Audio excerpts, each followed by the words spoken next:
Bonjour, j'espère que tout va bien. On se retrouve aujourd'hui pour le bilan mensuel de mes investissements sur les plateformes de peer-to-peer sur lesquelles j'investis.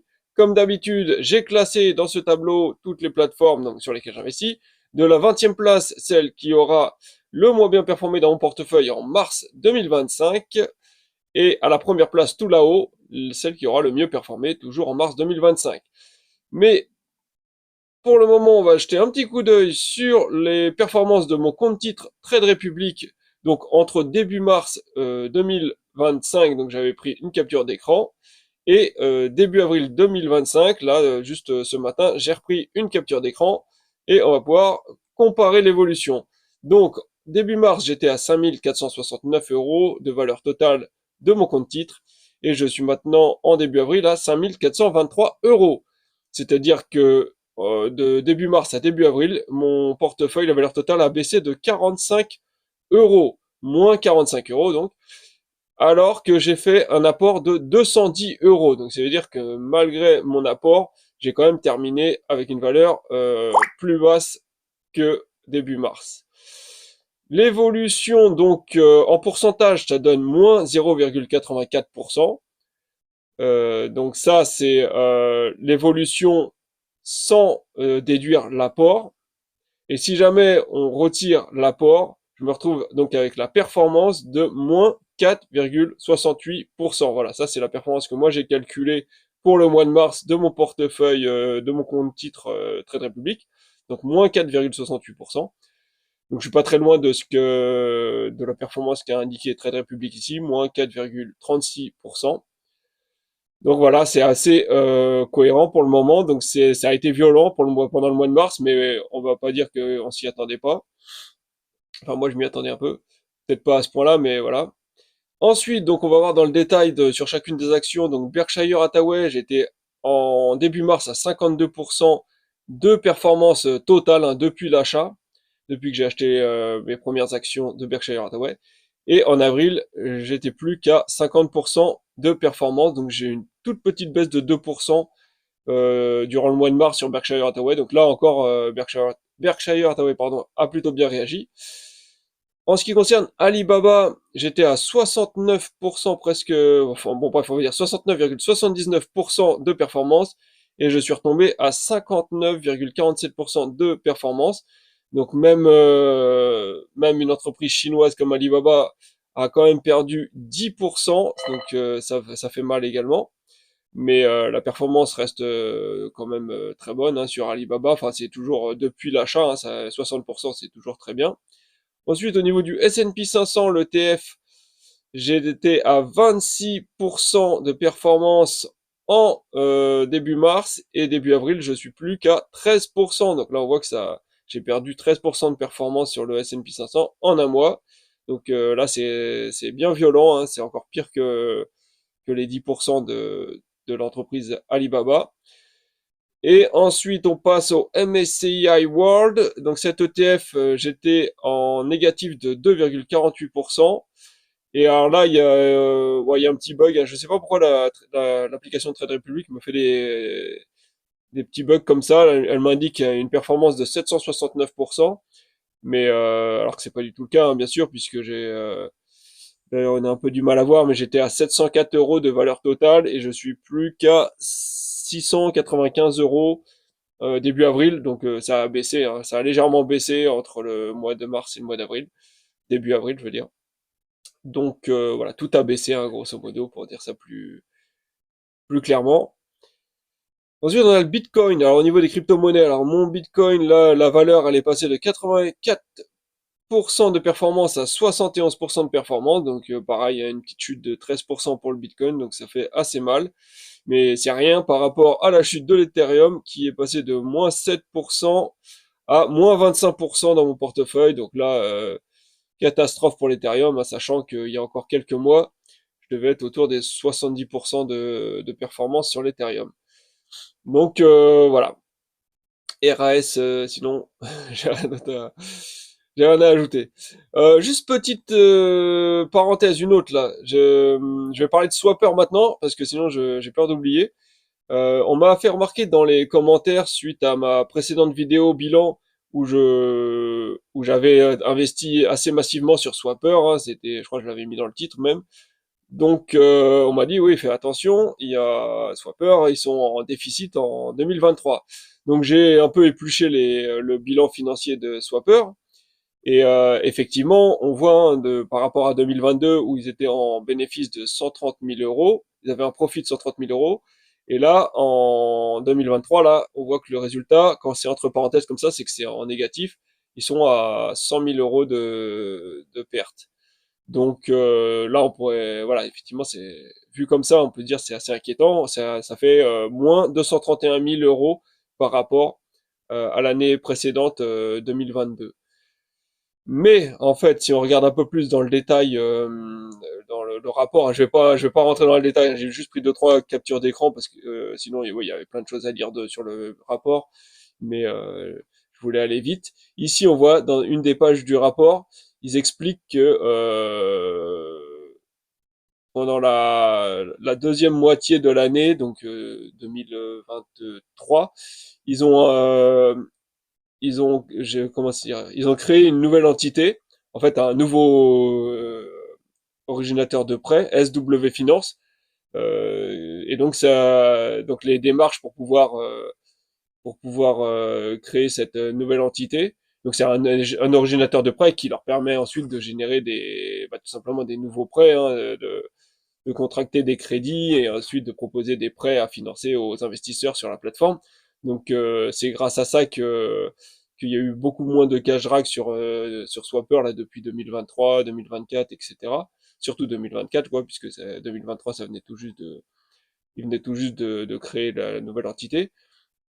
Donc ils ont créé ce nouvel originateur de prêts et du coup, ça leur a coûté des frais. Hein. Ils ont dû, là on voit en fait, c'est les frais administratifs, les dépenses administratives, elles ont augmenté en 2023 de 288 000 euros par rapport à 2022.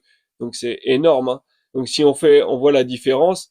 Les dépenses administratives, elles ont augmenté de 288 000 euros, alors que la perte est de 231 000. Donc clairement, s'ils n'avaient pas eu ce surplus de charges administratives, ils auraient été quand même en profit en 2023, puisqu'on voit le profit net, brut, pardon, le profit brut ici, il a augmenté hein, de l'année 2022 à 2023. Donc ça, finalement, c'est plutôt positif. Et c'est surtout leurs charges administratives qui ont plombé leur bilan, leur rapport là, et qui fait qu'ils sont en négatif. Mais donc c'est plutôt positif au final puisqu'ils ont, c'est pour la bonne cause quoi. C'est pour pouvoir générer plus de prêts.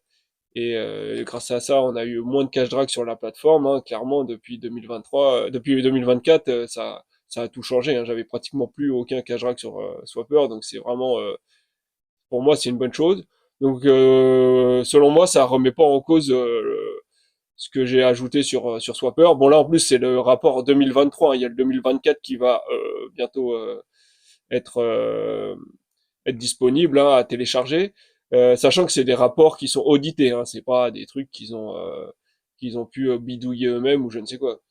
Donc le 2024, il est en train d'être audité en ce moment et je leur ai envoyé un message, ils m'ont dit ils avaient retrouvé la profitabilité, si j'ai le terme qu'ils ont utilisé, pour l'année 2024. Donc a priori là, bien sûr, c'est sur parole, hein, il faudra attendre le rapport pour vérifier s'ils m'ont pas dit de bêtises, mais a priori l'année 2024 est correcte. Donc pour moi, il y a rien à, il y a pas de, pour moi, il y a pas de bémol pour l'instant à investir sur Swapper. Mais c'est mon avis. Hein, donc je vais pas désinvestir ce que j'ai investi sur Swapper. Et ici, j'ai pris cette capture d'écran également, les dépenses administratives, puisque là, on a le détail justement des dépenses administratives, et on voit que c'est Legal and Other Professional Services, qui a fait un bond au niveau des dépenses. Là, on voit on est passé de 400 000 à presque 700 000. Donc voilà, pareil, 4, 5, 6, 7, ouais, pratiquement 300 000 euros de plus de dépenses, donc de dépenses légales et autres services professionnels. Donc voilà, c'est ce qui est assez cohérent avec la création d'une nouvelle entité, etc. Bref, voilà, c'était tout ce que je voulais dire. Après, vous pouvez télécharger le rapport vous-même hein, sur Internet et le décrypter de A à Z si vous voulez vous rassurer ou vérifier X, Y chose. Mais voilà, moi de mon côté, ça m'a pas inquiété et je vais continuer à investir sur Swapper. Donc, 20e place, on a la première brique. Alors, comme d'habitude, hein, je rappelle ici, donc 20e place, on a ici le nom de la plateforme. Ici, j'indique si il y a la flat tax sur chacune des plateformes. Alors, soit c'est oui, soit c'est non. Si c'est oui, je mets quel pays et quel est le pourcentage qui est prélevé. Ici, total investi sur chacune des plateformes. Donc, sur la première brique, 336 euros. Évolution du total en pourcentage, donc là par rapport au mois dernier, quelle était la différence de mon total investi. Donc ici on voit 0%, le montant n'a pas bougé depuis le mois dernier sur la première brique. Niveau des gains, ici bah, j'ai fait 0 euros, c'est pour ça que ça n'a pas évolué. Donc évolution des gains, moins 100%, puisque voilà, le mois dernier j'avais fait quelques gains et là j'en ai plus, donc forcément ça descend de 100%. Performance 0%, toujours logique. Défauts ici, donc si jamais il y a des défauts sur la plateforme, je les indique ici. Moi, pour moi, je pars du principe que c'est un défaut quand le prêt a plus de 6 mois de retard.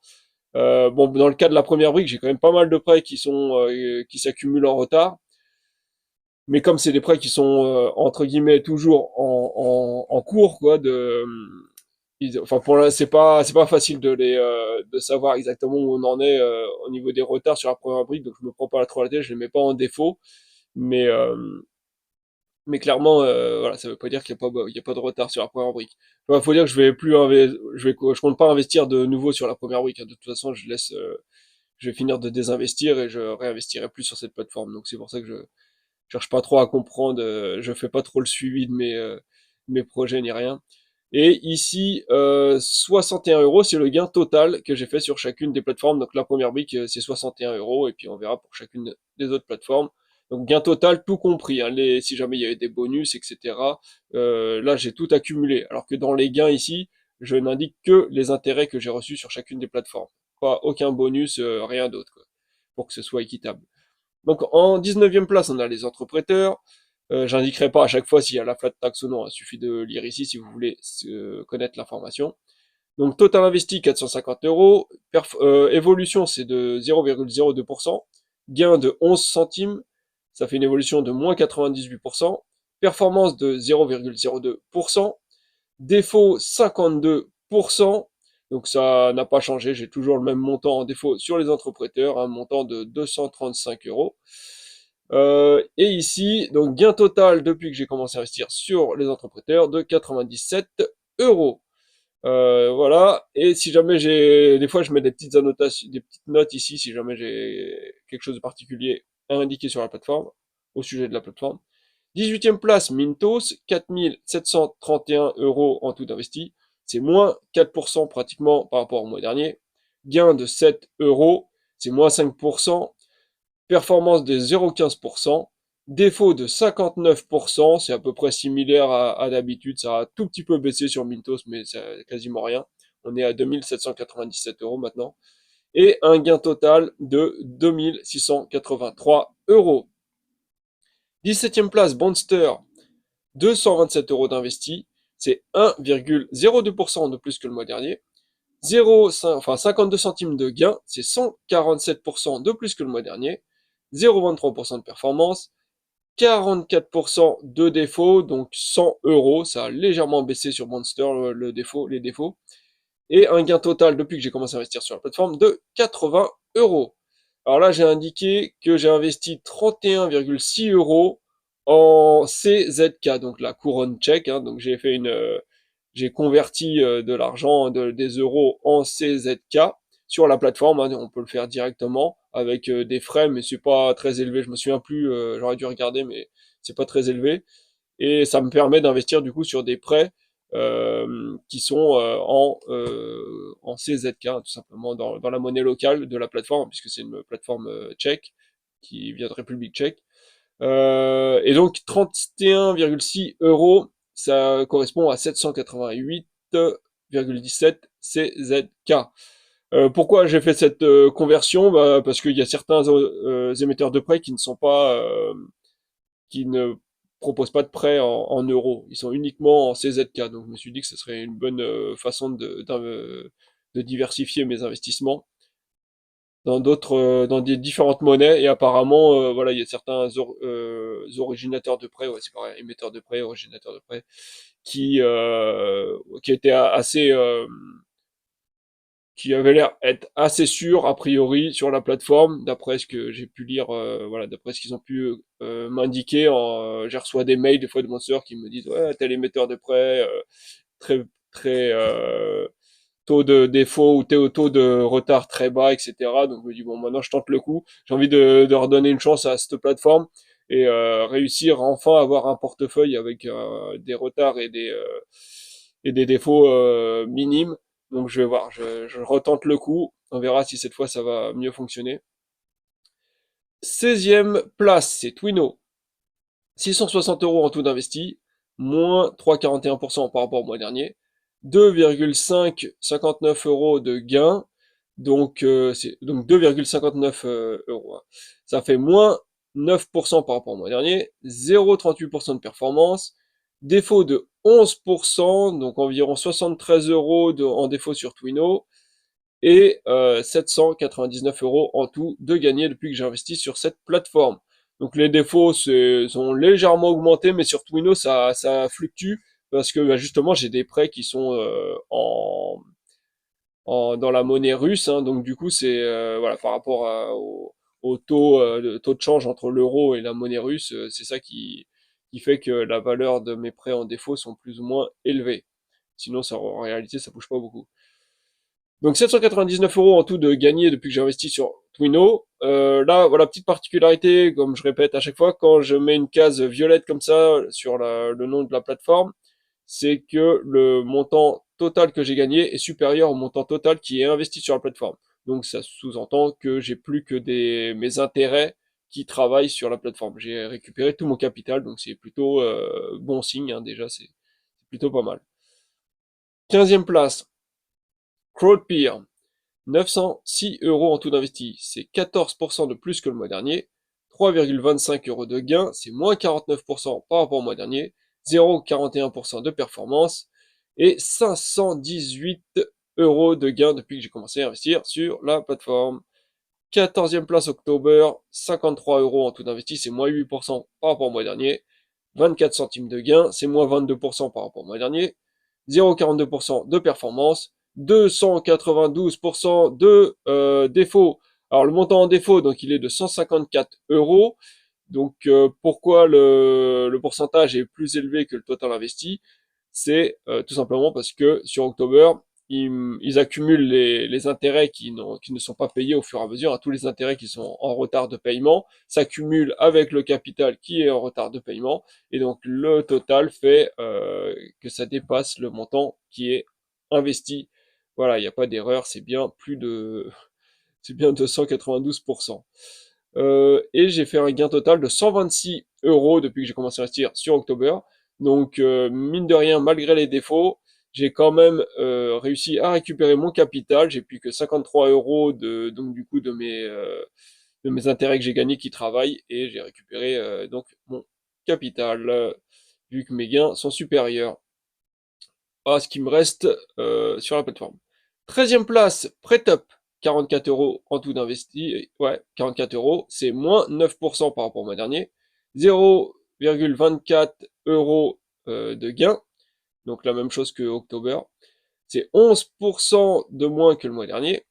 0,49% de performance, 229, presque 230% de défaut. Donc ça fait 103 € à peu près en tout. Enfin, pas, ouais. Et donc pareil que pour October, hein, sur PrêtUp, ils accumulent les intérêts en retard et le capital en retard, et la totale fait que ça fait un montant supérieur au capital qui est en défaut. Et j'ai gagné en tout 188 € sur PrêtUp, donc même topo que pour October. J'ai gagné, mon gain total est supérieur au capital qui est encore investi sur la plateforme. Donc j'ai sauvé mon capital, et donc c'est une très bonne chose. 12e place, Bondora. 101 € en tout d'investi. C'est 0,57% de plus que le mois dernier. Ça donne 57 centimes de gain. C'est 26% de plus que le mois dernier. 0,57% de performance. Et 210 € en tout de gagné depuis que j'ai commencé à investir sur cette plateforme. Donc pareil, hein, les gains sont supérieurs à la somme investie, donc j'ai mis la plateforme sur une case violette. Et petite gros bémol, même j'ai envie de dire, sur Bondora. Voilà, le taux d'intérêt annuel est passé de 6,75% à 6%. Donc voilà, c'est dommage, hein. Jusqu'à maintenant, je disais que l'avantage de cette plateforme, c'est qu'elle avait un taux de rendement annuel fixe. À chaque fois, je mettais des guillemets puisque je savais que c'était fixe jusqu'à ce que. Et ben voilà, le jusqu'à ce que est arrivé. Maintenant, on est passé à un maximum de 6% de rendement. Donc, voilà, je trouve que ça devient vraiment pas très intéressant cette plateforme. C'est dommage. Ensuite, 11e place, Esketit, 352 euros en tout d'investi, ça fait 0,63% de plus que le mois dernier. Un gain de 2 euros, c'est moins 73% par rapport au mois dernier. 0,63% de performance et 471 euros en tout de gagné depuis que j'ai investi sur cette plateforme. Donc même topo que pour les autres, j'ai gagné plus que ce qu'il me reste comme capital sur la plateforme. Et donc c'est également une très bonne chose. En fait, à terme, ce serait mon but pour toutes les plateformes, hein, d'avoir ce schéma-là, c'est-à-dire des gains supérieurs à ce qui me reste comme capital. Comme ça, je sais que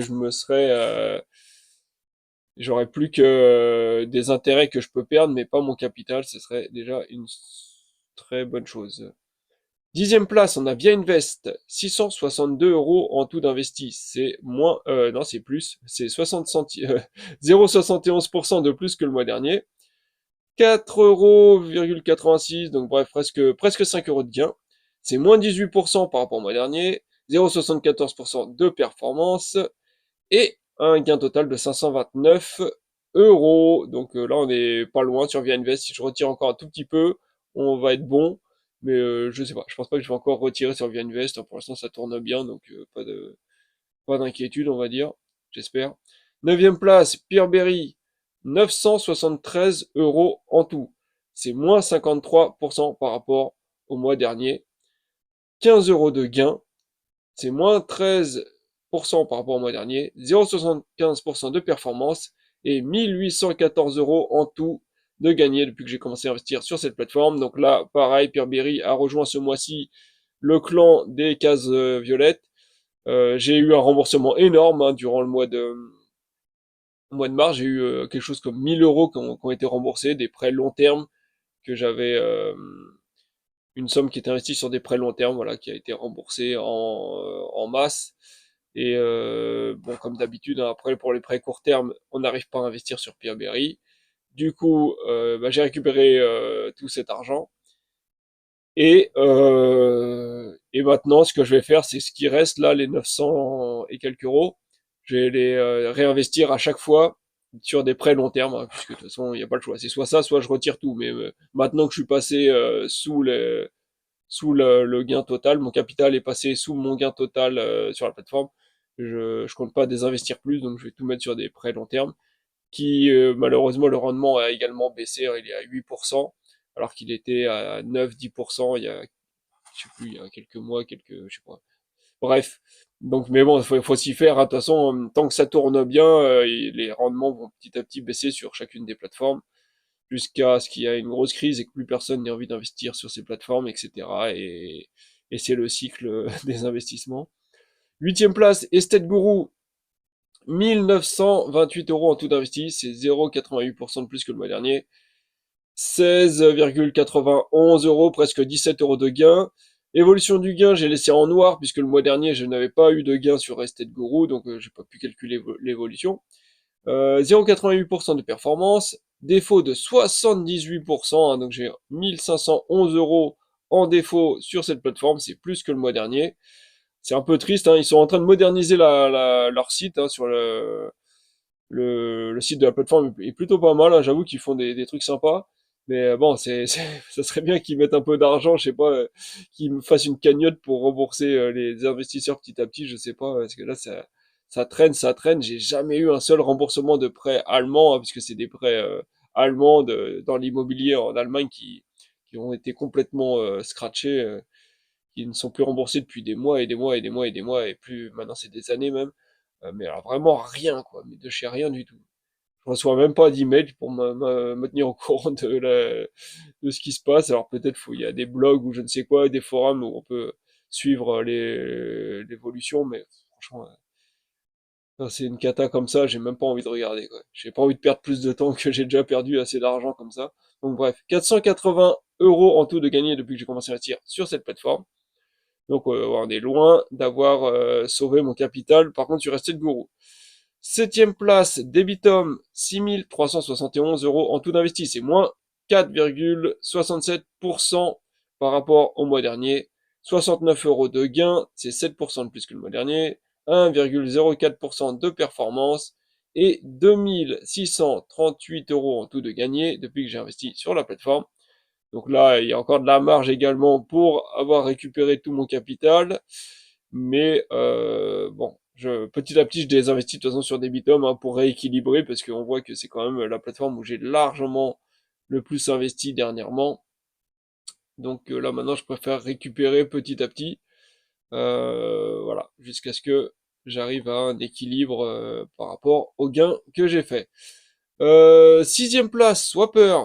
Ah, le fameux Swapper, justement. 2 947 € en tout d'investi. Plus 17% par rapport au mois dernier. Donc là, vous voyez, j'ai quand même continué à investir au cours du mois de mars, malgré le rapport financier en déficit. 26 € de gain pour le mois de mars. C'est plus 97% par rapport au mois dernier. Alors là, c'est bien, c'est tac au tac, hein. On commence à investir plus et aussitôt, ça explose. Performance 1,04%. Et j'ai gagné en tout 550 € sur cette plateforme. Donc là, pareil, pour le moment, on a encore le temps avant d'avoir récupéré mon capital. De toute façon, pour le moment, c'est pas le but, hein. Je préfère surfer sur la vague. Là, pour l'instant, Swapper, ça fonctionne bien. C'est l'une des seules plateformes dont le rendement n'a pas diminué. On est toujours à 14%. Le cash drag est au minimum qu'on a pu connaître sur cette plateforme. Donc pour le moment, j'en profite et on verra après ce que ça donne. Si jamais il y a des signaux de baisse de rendement ou quoi que ce soit, je reverrai peut-être à la baisse mes investissements. Cinquième place, Robocash, 3 336 € en tout d'investi. C'est moins 3,5% environ par rapport au mois dernier. 37 € de gain, c'est 12% de plus que le mois dernier. 1,09% de performance. Et j'ai gagné en tout 3146 € sur cette plateforme. Donc là, on voit que j'ai plus que 200 € même pas à retirer. Et ça y est, j'ai plus que mes intérêts qui travaillent sur Robocash. Alors en plus sur Robocash, j'ai pas spécialement envie de désinvestir, hein, mais j'ai pas le choix puisque c'est pareil, l'auto-investissement ne n'investit plus rien. Pourtant j'ai tout mis au maximum. Là j'ai mis aucun critère, aucune sélection, quoi. J'ai tout mis au plus large possible et rien à faire. Chaque mois, l'argent il reste bloqué, voilà, il bouge pas et donc du coup je suis obligé de le récupérer. Donc c'est un peu triste. Sinon, c'était la meilleure plateforme hein, avant que ça fasse avant qu'il y ait ce genre de problème. Mais bon, bref, tant pis, hein. Quatrième place, MacClear.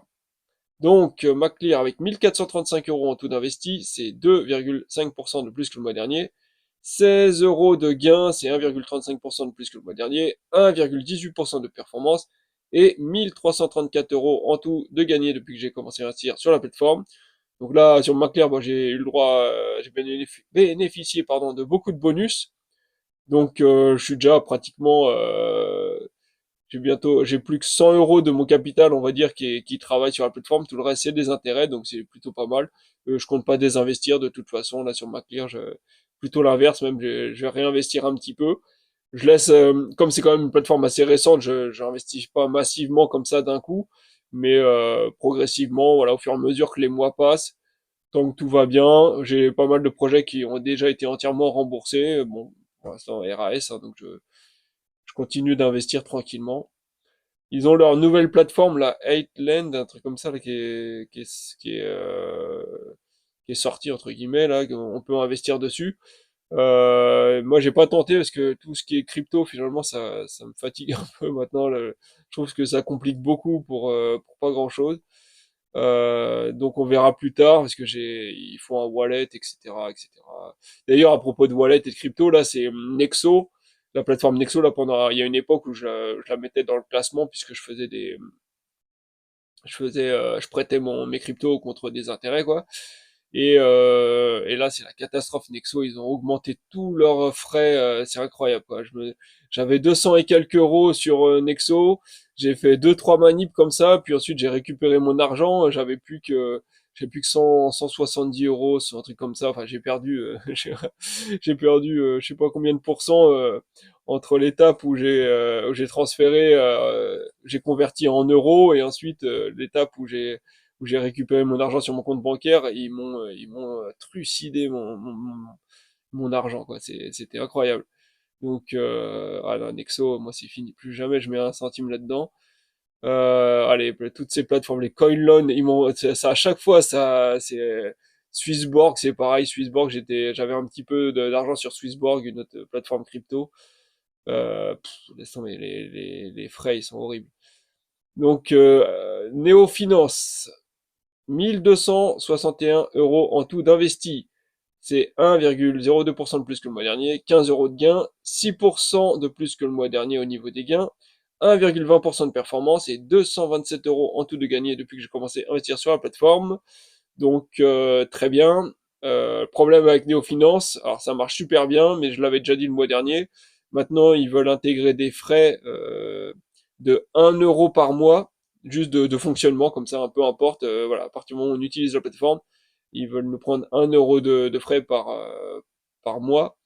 Et quand moi j'ai regardé, je fais 15 euros de gain par mois. Donc ça veut dire que sur un an, grosso modo, il me prendrait un mois de gain.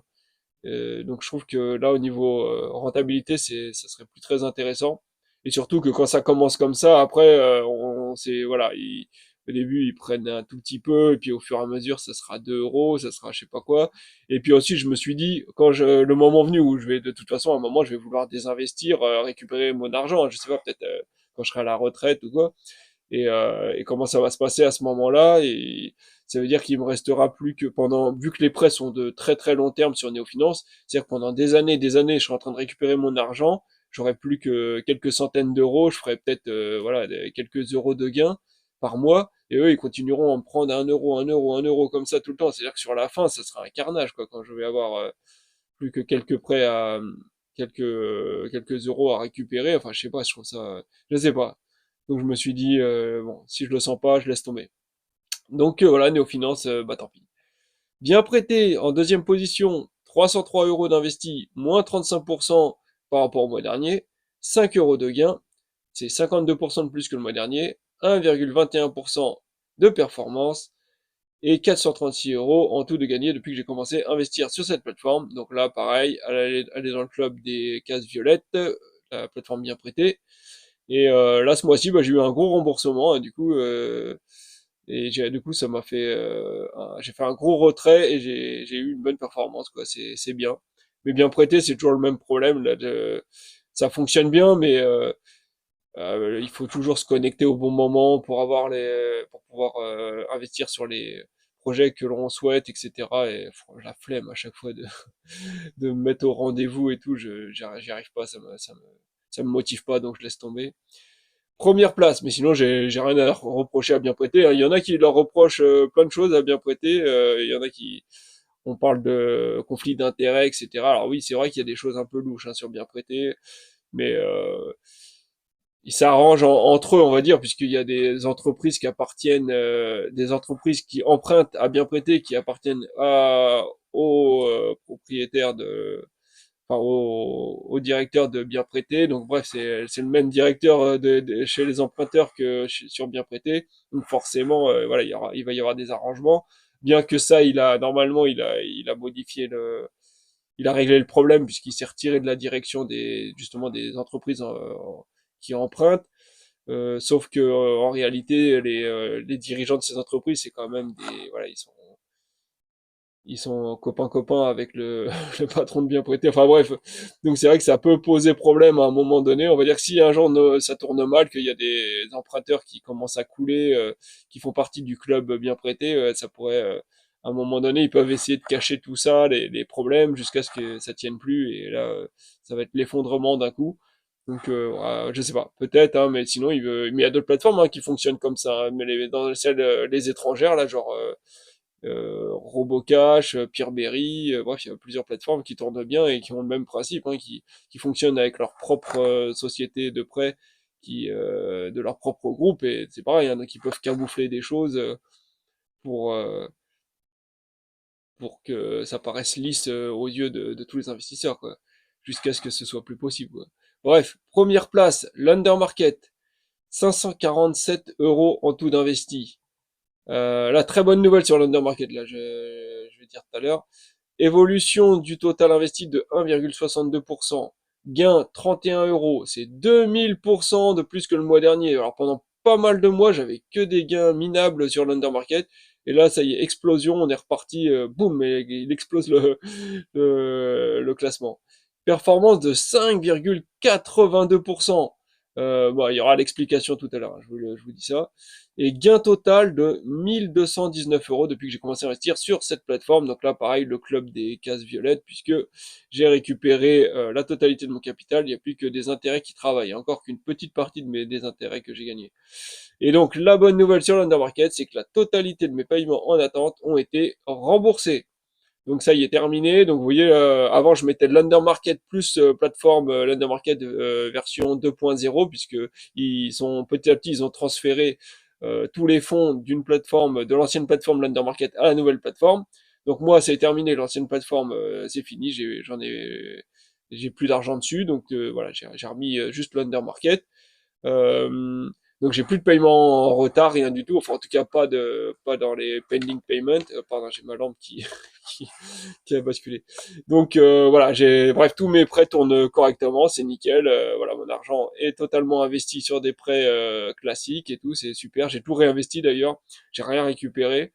Voilà, je veux laisser la chance à la plateforme là de me générer des bons revenus. J'ai mis sur des prêts en général autour de 17-18%. On verra bien ce que ça va donner.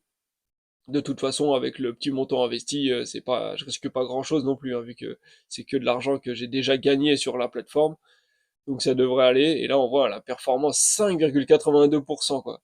Donc c'est énorme, hein, c'est, euh, c'est top, voilà. Et le gain a explosé. Donc on va voir si ça va faire ça tous les mois maintenant, ou est-ce qu'il y aura encore des mois un petit peu bof, où les retards vont s'accumuler, etc. Je sais pas.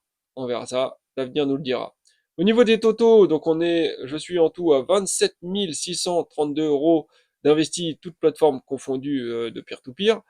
Et c'est moins que le mois dernier, c'est moins 4,47%. Alors là, c'est forcément avec Peerberry qui m'a remboursé 1000 euros que j'ai pas pu réinvestir sur des prêts court terme, Robocash qui ne réinvestit pas non plus l'argent, etc. J'ai beau essayer de réinvestir sur d'autres plateformes qui m'intéressent, parfois j'arrive pas, j'arrive pas à faire en sorte que mon capital augmente. Et il faut dire aussi qu'au mois de mars, là, j'ai eu des opportunités d'investissement sur des assurances vie chez Boursorama, j'ai d'autres choses comme ça, donc du coup j'en ai profité pour faire des versements et profiter de bonus, etc. Et surtout que la bourse baisse, donc je me suis dit que c'était le moment d'aller mettre voilà, des grosses sommes sur mon assurance vie. 256 euros de gain, par contre ça c'est bien, c'est 22% de plus par rapport au mois dernier. 0,89% de performance, donc là c'est plutôt pas mal. 18% de défaut, ça c'est bien parce que c'est moins que le montant total en défaut est nettement moindre, du coup grâce à l'undermarket surtout. 4 976 euros en tout en défaut, pour un montant total, un gain total, depuis que j'ai commencé à investir sur le peer-to-peer, de 17 616 euros. Donc là, c'est pas mal, hein. Petit à petit, l'écart entre mes défauts et mon gain total se grandit. Et voilà, j'espère qu'à un moment ou à un autre, on arrivera à pratiquement 0 euros de défaut. Et voilà, et plus de 20 000, 30 000 euros de gains. On va voir ce que ça va donner par la suite, hein. Pour le moment, on se contente de ce qu'on a là.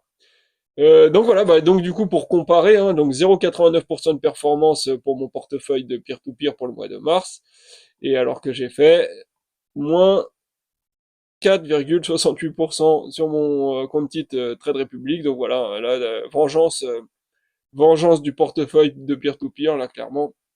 il a fait beaucoup mieux que la bourse, que mon portefeuille Trade Republic. Et d'ailleurs que tous mes portefeuilles bourse, hein, je crois que j'en ai, ouais, tous ils ont pris bien cher. Sur ce, je vous dis à une prochaine, et si vous avez des questions, n'hésitez pas dans les commentaires. Allez, bye!